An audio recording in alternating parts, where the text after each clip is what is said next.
Do you know that rice contains an element that can affect the normal functioning of your liver and, of course, can bring about weakness to your body?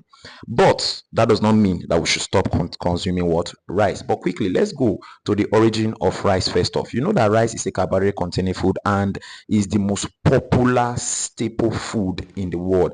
Now, followed by the millet, the cassava, and the rest. Do you know why rice is considered the most staple?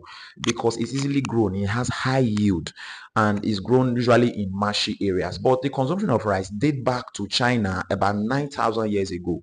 Now, talking about which rice, the white rice, also known as the Asian rice. Now, though there's another species of rice that dates back to Africa in modern day Mali, known as the Oryza glyberema, and the most common one that we consume is the word Oryza sativa. But there are two classes of the Oryza sativa, the white rice, the Oryza sativa. We have the Japonica and we have the Indica. Now, the Japonica is kind of sticky and it's kind of round, but the Indica, that's why we have the Basmati rice, is kind of long or medium in size.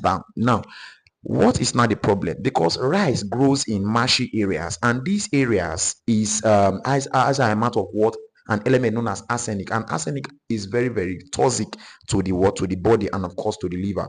Now, this is where the preparation of rice now comes in. Now, to prepare rice in a very healthy way to reduce the amount of arsenic in rice, first off, it's proper to soak the rice for some time, for like 30 minutes before you start preparing the rice. And know some people say, oh, we do parboil the rice. Yes, it's very very important to parboil the rice, but the level of arsenic varies from rice to rice. That means depends on where it's grown. So parboiling might not just be enough to remove all the arsenic in the rice. And again, you need to properly wash the rice very very well. Properly wash the rice in the sense that the water becomes clear as you are watching the rice, so you know that, oh, this rice has been properly washed. So be very careful as you consume what? Rice. Yes, rice is the most common staple food, but we have to be very wise as we consume from the food. And some persons are saying that, oh, our forefathers our fathers ate this rice and nothing happened. Now, I'm not saying that anything will happen, though excess exposure to arsenic is very very very dangerous, because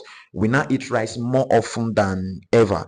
Now, why is it that our forefathers didn't suffer from some of these things? Because what they were eating good vegetables alongside even the rice. And again, what we're exposed to now, like radiation, even from your phone. Some of you don't know that the radiation coming from your phone and some of your appliances that we consume on day to day. So these as a way of affecting our system, thereby reducing the immunity in our body. So we have to be very careful as we consume this food. Likewise, consumption of cassava can be very very dangerous. Now, there will be another video where I begin to elaborate on cassava consumption. Now, because why some persons don't want to hear, because of course Gary is a lifesaver, definitely. So ladies and gentlemen, be very careful of rice. Be very wise on how you prepare your rice.